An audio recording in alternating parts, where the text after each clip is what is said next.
jums nāk prātā pirmo reizi izdzirdot vārdu TV dīva? Varbūt skaista meitene, varbūt skaistas drēbes, bet varbūt tomēr slava? Nu, skaidrs ir tas, ka ne visas televīzijā redzamās meitenes kļūst par TV dīvām. Kādām īpašībām jāpiemīt un kas tad ir noteicošais, lai par tādu kļūtu? To jautāsim mūsu šī raidījuma viešņai, šarmantajai Annai Rozītei.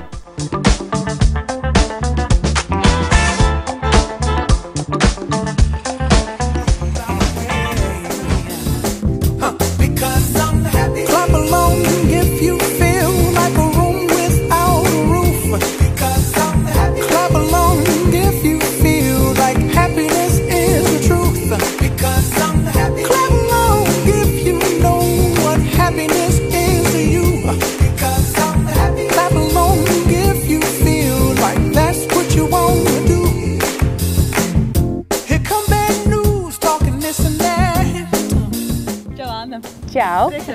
Apusēji! Anna, TV dīva. Ko tev nozīmē šāds apzīmējums? Nu, man neko nenozīmē, jo es ar sevi šo apzīmējumu nesaistu. Es esmu, TV seja drīzāk tad, vai cilvēks, kas strādā televīzijā, tad drīzāk tā.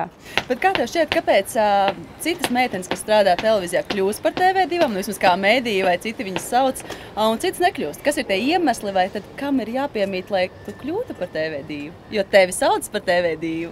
Tas jau tā vienkārši pieņemts. Es domāju, ka visas sauc, vai tad ir kaut kāda daļa, kuras sauc un kuras ne. Es varbūt neesmu tā pavērojis. Varbūt tas ir saistīts ar kaut kādu, teiksim, to svētdienas šovu vadīšanu, tad uzreiz liekas, ka vakar kleitās, un tad varbūt tas tāds asociējas. Bet, godīgi sakot, man nav ne jausmas. Jo, manuprāt, TV dīva, ir tādi, kas dzīvo tiešām ļoti, ļoti greznu dzīvi, un, viņa ir dīva, viņa ir mašīna ar šoferi, un tā tālāk. Tāpēc, kāda es dīva, lūdzu.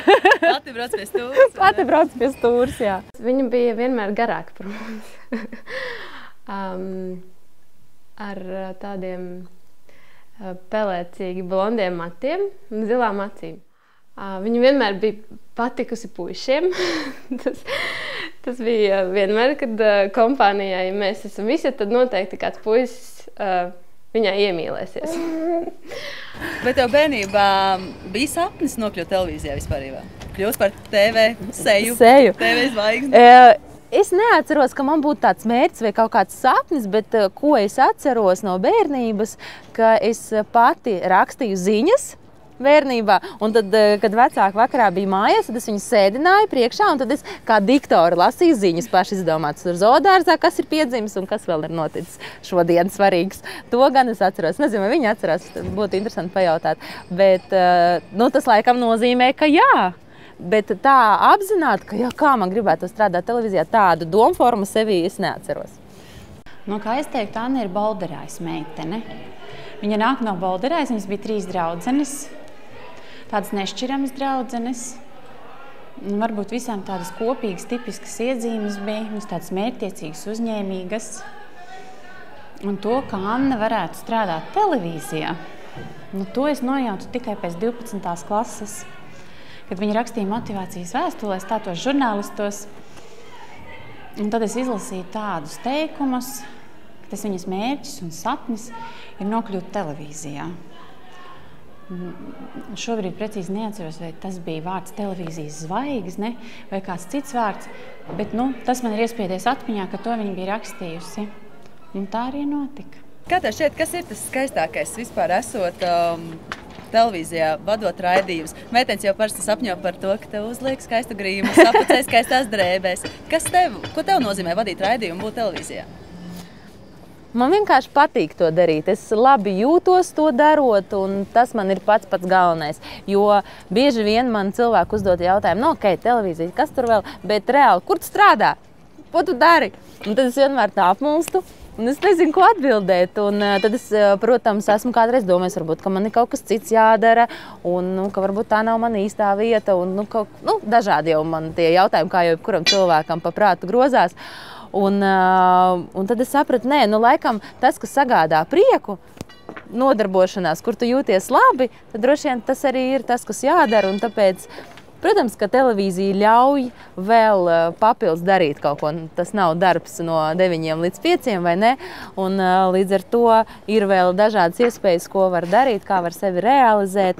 Bet jā, nu, tik tālu, cikmēr es esmu televīzijā un kamēr man ir dota tāda iespēja, es ļoti to novērtēju un priecājos. Ļoti patstāvīgi, ļoti droša. Viņa 4,5 gadu viņā bija, viņa pirmo reizi pār kalniem. Viņa bija pie 3000 augstumā pārējā gājuma. Tāpat tie vietējie, tie mežsargi, viņi saka, kur tāds bērndārs trāpījies, kā gājām. Nu, tad es piekusa, tad es viņai kaut ko stāstīju, uz mugursomas nesu. Bet viņi ļoti labi visi pārnes, un tad ļoti tāds kompānijas bērns bija. Nu, kā izauga, tajā viņa man 16 gados pirmoreiz pateica, papa, tu esi jau vecs un nekā nesaproti šajā dzīvē. 15 gados uz naktas diskotēkām braukāju uz centru. Es saku, meitiņi nevar, man taču būs slikti. Viņai draudzenes tīs divas tādas no bērnības, Vlada un Anna. Viņa saka, viņām mammas atļauj, tu papa man netici. Nu, kā es vai meitiņai neticēšu? Tu mēģi parādīties arī uz dažādiem žurnālu vākiem, un esi pat bijusi modeli Milānā, kā mēs noskaidrojām. Kur tu jūs šitādu informāciju esat dabūjuši? Vai arī tas bija tāds tavs slēptais sapnis, vai piepildītais sapnis būt par modeli? Man vispār tādi sapņi nekad īsti nav bijuši. Es nezinu, vai es vienkārši neatceros. Bet ne par modeli. Jā, es drusku tā kā pastrādāju gan Latvijā, gan arī ārzemēs, bet tas bija mammas mudināts solis. Es biju pusaudzis, kur klausījās hip-hopu un staigāja platās biksēs un kādas vārka, kādas augstspēžu kurpes vienkārši aizmirstiet, tas nav priekš manis. Un tad kaut kā mamma bija domājusies, ka es varētu iet modeļu skolā. Un tad es saku, nu labi, aizējam, tāpat jau man tur nepaņems. Nu, labi, tevis pēc, lai mierīgs sirds aizējam, redzēsi, ka pateiks, ka, ka paldies, varbūt kaut kad nākamajā dzīvē, jā. Un tad mēs atnākam un kaut paņēma mani tajā skolā, jo tur laikam arī bija kaut kāds kastings, es nezinu, kaut kā tā tur bija. Un tad es izmācījos, jo bija arī forši, tā bija tāda tiešām skola, modeļu skola, tur kaut kāds 9 mēnešus vai gadu mēs mācījāmies, visādi interesanti priekšmeti bija, un tas noteikti ir devis vispār kaut ko labu dzīvei kā tādai, jo, protams, es nebiju plānojusi strādāt par modeli tā profesionāli. Jā, un tad kaut ko te Latvijā es kaut kur tur bildējos. Man vienmēr patic bildēties, man nepatika staigāt pa mēli, to gan es atceros. Kā vairāks fotomodeli. Jā, vairāk fotomodeli. Un tad arī šī modeļu skola piedāvāja dažādas iespējas aizbraukt kaut kur pastrādāt ārzemēs, un te es biju aizbraukusi uz Milānu. Tētis man sākumā galīgi negribēja laist, viņš gāja satikties ar tās itāļu modeļu skolas vadītāju, kas bija atbraucis uz šejienu un meklēja meitenes. Un tad mēs tur gājām satikties, un tas bija ļoti, ļoti nopietni ar asarām. Teicu, uztraucās? Bet, protams, bet es tagad iedomājos, ja man būtu jālaiž meita, es arī nemaz tik viegli sirdi nelaist. Bet, es aizbraucu tur, un, protams, ka es biju tur viena no visnenopietnāk noskaņotām modelēm, jo es aizbraucu, man bija kaut kādi 15 gadi, ja es nemaldos. Viena pati, citā valstī dari, ko gribi, kādi kastingi. Un te es diezgan daudz tos kastingus bastoju, vienkārši baudīju dzīvi.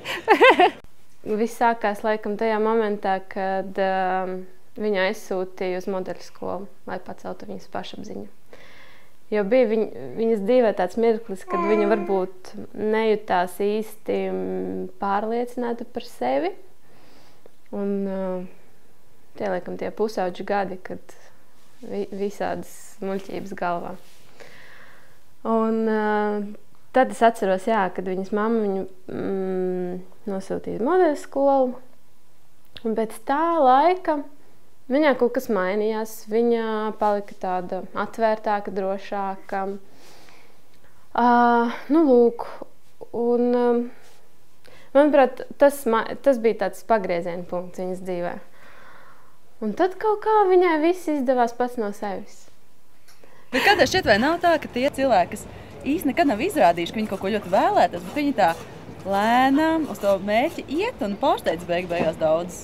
Tā man šķiet arī ir, jo es arī kaut kur nesen lasīju, jo tad, kad tu tā iespringsti, tu tā kā piecies tam mērķim, tad tu viņu žņaudz, ka tev vajag viņu tagad uzreiz šeit. Tad viņš arī, viņš nenāk. Viņš tā lieta, tas, jā. Bet tad, kad tu tā kā izsaki nodomu, nevis reizi dzīvē, bet vispār tad, bet tepat laikā tu saproti, ja tas notiks, tas būtu fantastiski, es būtu ļoti priecīga, bet ja tas nenotiks, tad arī nekas, tad notiks kaut kas cits. Man nekad nav bijis tā, ka man kaut ko ļoti vajag, 100% un tagad, un ja tas nebūs, tad būs kaut kāda lielākā drāma pasaulē. Tāpēc, jā, es kaut kā tā, tāpēc arī es kaut kādā televīzijā nokļuvu, tā šķiet tā netīšām, jo tā es baigi uz to negāju. Viņa tā klusi, apņēmīgi un tā mērķtiecīgi ir nokļuvusi tieši tur, kur viņa ir gribējusi nokļūt. No vienas puses man tāds pārsteigums ir, bet no otras puses, ja es tā padomāju, tas nav nekāds pārsteigums. Jo tāds tas viņas raksturs ir. Viņa ir humanitāra. Viņa labprāt izteicās, viņa ļoti skaistas domas rakstīja arī literatūrā. Es ļoti priecājos par viņas valodu, kad es klausos raidījumus. Tā kā man jāsaka, ka ar tādu klusu apņēmību viņa tiešām, es atkārtošos, ir nokļūst tur, kur viņa ir gribējusi nokļūt. Bērnība. Kas ir tas pirmais, kas tev nāk prātā izdzirdot šo vārdu? Grūts jautājums. Droši vien, ka mans rajons, Bolderāja. Tā laikam ir mana bērnība. Visu savu bērnību pavadīju Bolderājā. Oi, tur ir sarežģīti. Mana biogrāfija nav tik vienkārša. Ir tā, ka, kad es piedzimu, mēs dzīvojam kaut kur pie botāniskā dārza, kaut kur pie teritorijas, un tur bija kaut kāda maza, balta mājiņa, kuras tagad vairāk nav. Tur ir kaut kāds, laikam, kaut kāds uzpildes stacija. Un, kad man bija 3 mēneši, vecākiem piešķīra dzīvokli Bolderājā. Tur, kur tagad dzīvo mans tētis, tur mēs arī aizbrauksim, tad mēs dzīvojām tur. Un tad kaut kur aptuveni, kad es mācījos 2. klasē, mēs ar mammu aizbraucām dzīvot uz citu dzīvokli, kas ir Daugavgrīvā, kas arī tajā pašā galā, bet pār tiltam. Tad es dzīvoju tur, kur es arī šobrīd dzīvoju. Bet tad es ilgu laiku dzīvoju tajā Daugavgrīvas dzīvoklī, un tad es kaut kādus 8 gadus dzīvoju centrā. Un tad man likās, Bolderāja tieši tā bērnība, bet tur dzīvot es negribētu nekad. Es pat nezinu, kāpēc. Es nevaru paskaidrot, kāpēc, jā.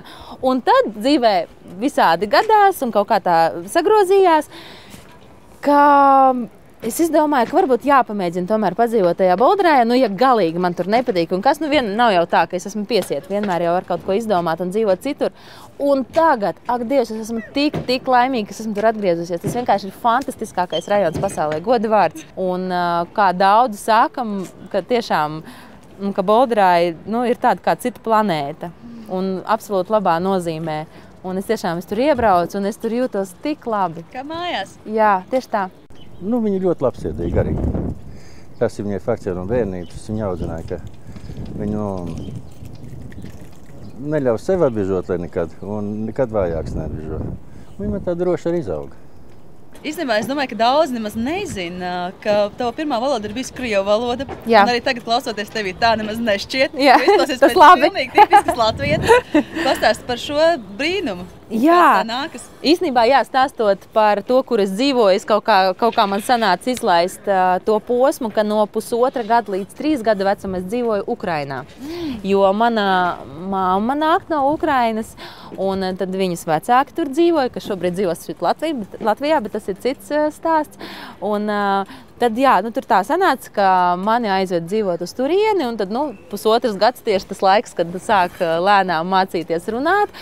Un tur es nodzīvoju šo 1,5 gadu, un tad atgriezos, un man vispār ir diezgan slikta atmiņa kopumā, un arī bērnība es nevarētu teikt, ka es ļoti labi atceros, bet es atceros kaut kādu mirkli, kad es esmu jau atgriezusies, un mēs ar tēti esam dārzā, un viņš man saka kaut ko latviski, es skatos uz viņu virsu, un es neko nesaprotu, ko viņš man grib pateikt. Tā kā neko. Tā sajūta manī bija, ka es vēl atceros, ka es tā kā skatos tā augšā uz to tēti, un es neko nesaprotu. Bet lēnām. Un īstenībā bija tā, ka mēs brauksim arī uz skolām, kur es mācījos, un mums rajonā ir gan krievu, gan arī latviešu skola. Un, kad bija jāizlemj, uz kuru skolu, lai es eju, es tajā brīdī nu, acīm redzot, vēl latviski pārāk labi nerunāja, jo mamma domāja tā, nu, ka mēģinās tajā latviešu skolā, nu, ja es nepavelku, nu, tad vienmēr iespēja atkal pāriet uz krievu skolu. Jo, redz, tagad es arī tikai to atcerējos, attinot atpakaļ un saprotot to loģisko ķēdīti. Bet pavilku, jā, pavilku un paliku mācīties, un forši liels prieks, un jā, manuprāt, vispār, jo vairāk valodu zinu, jo labāk, un tāpēc man ir liels prieks, ka man abas valodas ir abas dzimtās. Ziniet, tas bija, viņai bija, jā, mēs bijām pie Melnās jūras, pie maniem draugiem. Mums tur ir no drauga ģimenes ārmēņi, vispār ļoti daudz. Un mēs viņiem no augļus neņēmām uz Jūrmalu, kaut arī mēs dzīvojam atpūtas-namā. Un lai vienkārši viņa pusdienas savādāk neēstu. Nu, Arnis brālis, viņa 6 gadus vecāks. Tad Annai kaut kas 4 gadi, viņam kaut kas pie 10 gadiem. Un mēs Jūrmalā tā guram. Skatos, mans bērniņš, viņa brīlītes vēl valkāja. Viņa, nu, redz, korekcija bija arī uz Maskavu, viņa vediem korekciju, viņa taisīja. Viņa kaut kur skatās. Tā skatos 2 sievietes, persikas ēd, tur vīnoks. Un prasa, девушка, ты тоже хочешь? Viņš saka, да. Pēc tam, abrāķiku, apāpie.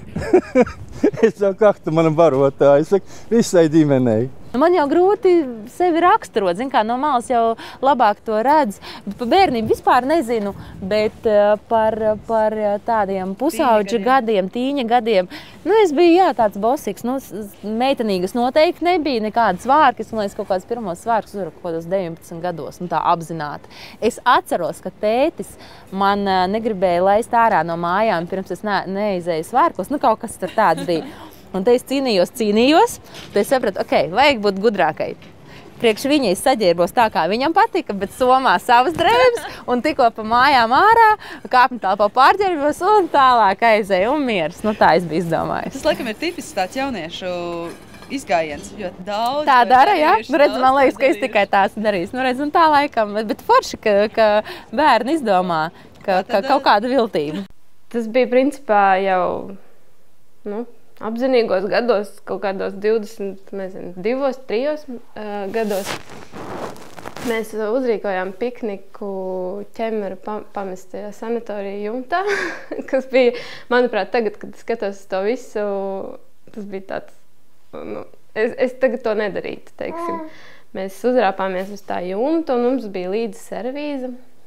Jā, un nu, tas bija tā traki. Šodien mēs tev vedīsim atpakaļ tavā bērnībā, staigāsim pa tavām pēdām, tāpēc, nu, iedot tādu nelielu ieskatu, kur tad mēs dosimies. Nu, protams, ka mēs dosimies uz Bolderāju, uz manu mīļo, fantastisko Bolderāju. Un tad mēs aizbrauksim uz manu bērnu dārzu, kur es arī diezgan maz esmu gājis, bet, nu, tomēr es ļoti gribētu arī tur paciemoties. Tad mēs aiziesim līdz manām tēva mājām, kur tagad tētis dzīvo un kur es dzīvoju līdz 2. klasei. Tur apkārt pastaigāsimies, paskatīsimies kaut kādas vietas, kas man tajā mirklī bija aktuāls un svarīgas. Tad mēs aizbrauksim uz manu pirmo skolu, kas ir 19. vidusskola Bolderājā, un tad aizbrauksim arī uz Imantas vidusskolu, kur es mācījos līdz 12. klasē un kur skolas absolvēju. Nu ko, ejam? Jā, dodamies. Ejam.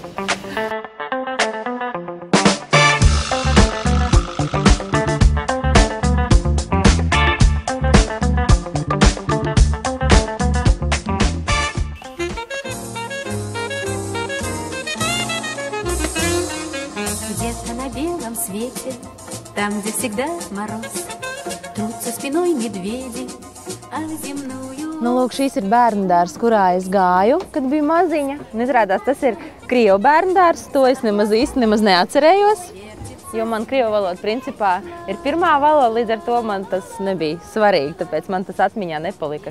Krievu vai latviešu, jā, bet forši atkal ir būt te. Nu, varbūt ejam iekšā paskatīties, kā tur ir.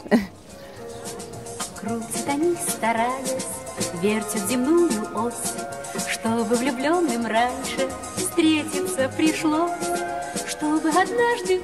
Jā, tā smarža tiešām ir tāda, kas asociējas ar bērnību. Kartupeļu biezputra vai putra kāda.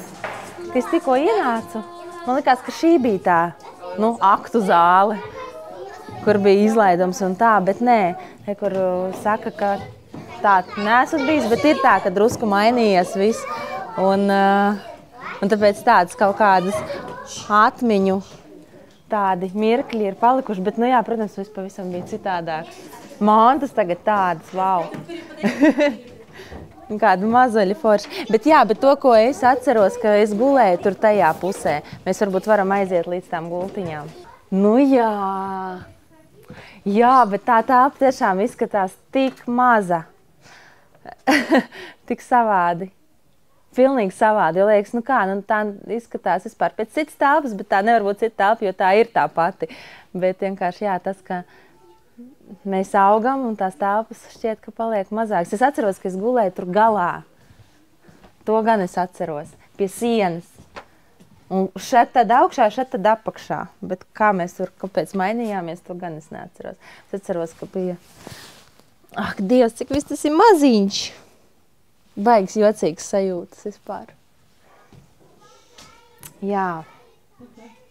Nostalģija.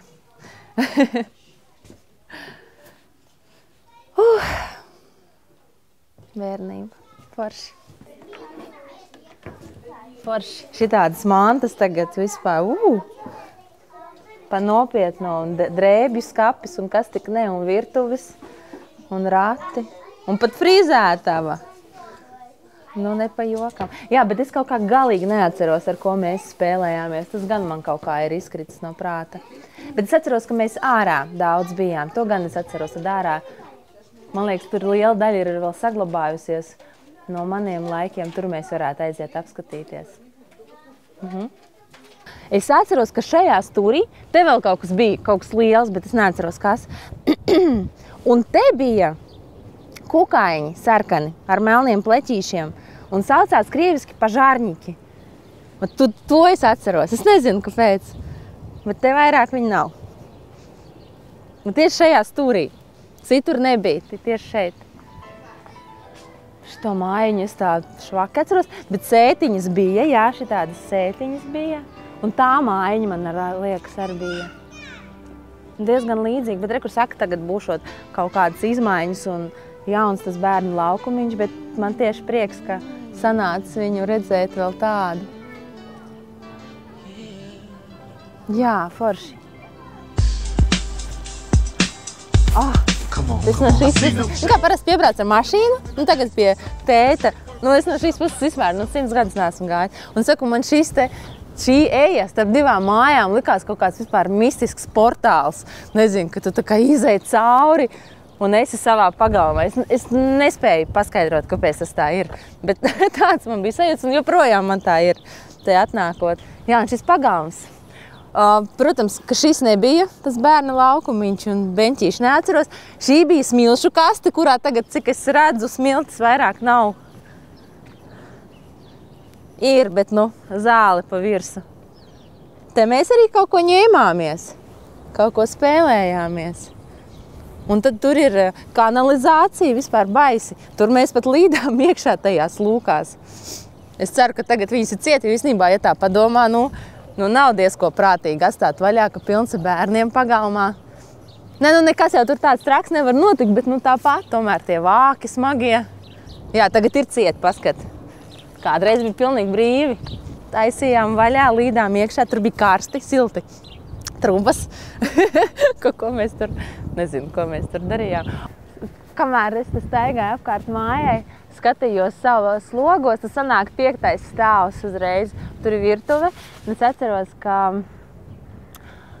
es tā kā gaļu neēdu, principā, kopš bērnības. Es tā neatceros precīzi, ka tas notika vispār necik un neko, bet jau bērnībā man tā nepārāk garšoja, bet negribējās aizvainot mammu.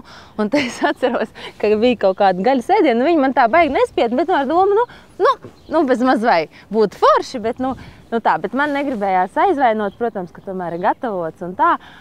Un es atceros, ka es pēdējā speciāli palieku tajā virtuvē, kaut ko tur šmakarējos, un kad visi aiziet prom, tad es izmantoju mirkli, attaisu to logu, un tad tos, frikadeļu zupā, frikadeļs vai kaut kāds, jebkāds gaļas ēdiens, tad to es ātri lejā, un tad uzreiz saskrien bārs ar kaķiem un suņiem, un tad es, principā, tādā veidā piebaroju vietējos mājdzīvniekus, bet dzīvniekus, kas te pagalmā mitinājās, un tā. Es nezinu, vai to vecāki zina, vai viņi ir atkodoši to manu viltību. Gan jau kā, jo tajā mirklī jau liekas, ka es baigi gudrā esmu izdomājis kaut ko tādu, ko neviens nezina, bet gan jau, ka viņi to visu nojauta.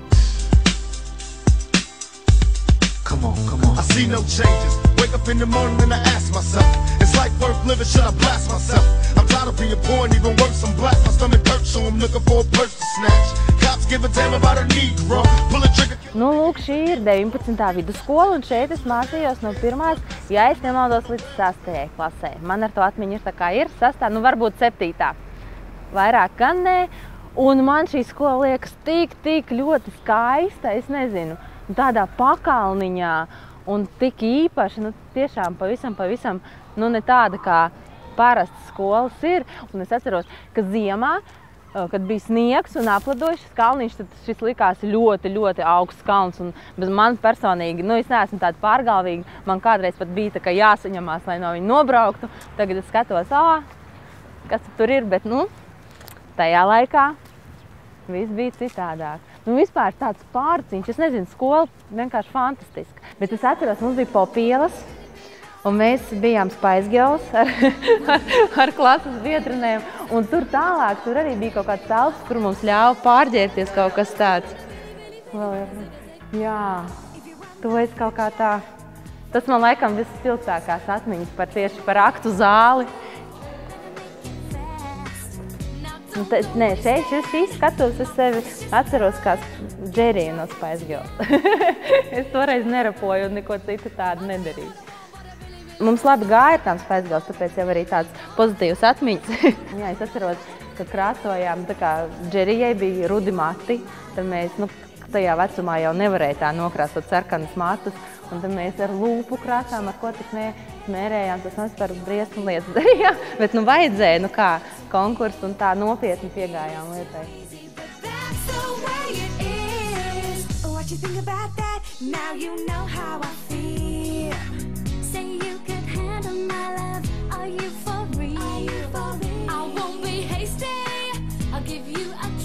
Šeit man bija 1. klasīte.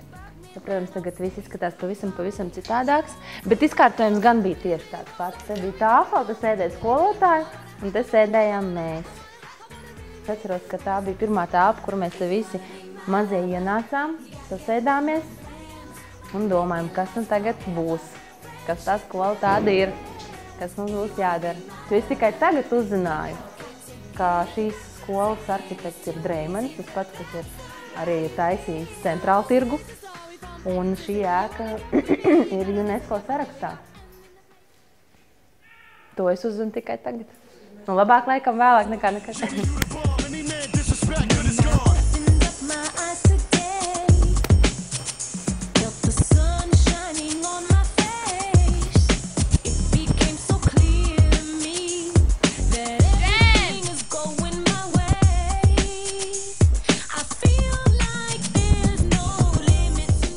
Tagad mēs esam atbraukuši uz Zimantu, uz Rīgas Imantas vidusskolu, kur es mācījos, ja es nemaldos, no 7. klases, to mēs varētu tur iekšā noskaidrot.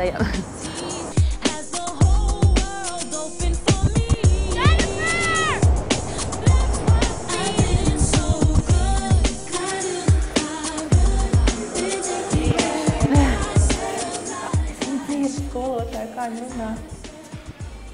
Viņiem tur ir nodarbība. Mēs varam ieties. Jā. Es pilnīgi uztraucos, saka, Dievs, nebija gaidījis neko tādu no sevis. Nu labi.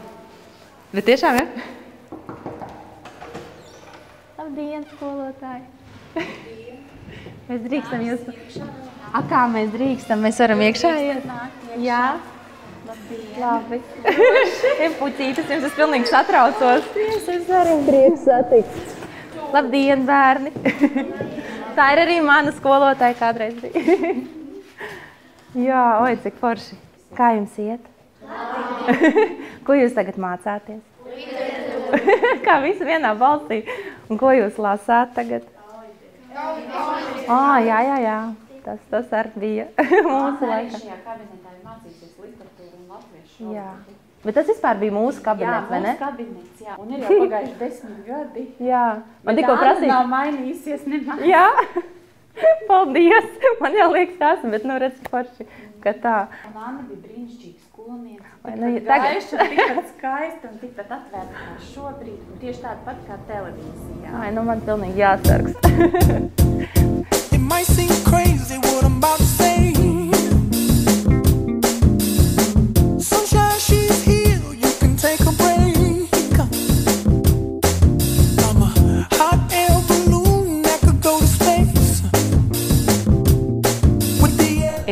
domāju, ka viņa nav sasniegusi savas virsotnes.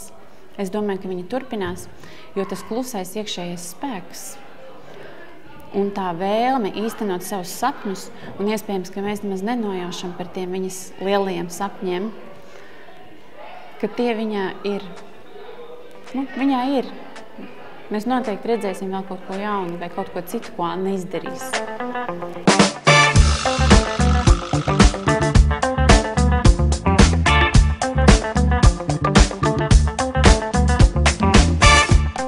Iespējams, ka nākotnē, izdzirdot vārdu TV2, pirmais, kas jums nāks prātā, būs Anna Rozīte. Labsirdīga, mērķtiecīga un patstāvīga. Un vairāk mums tādu TV2, jo vairāk skaista televīzijas pārraižu.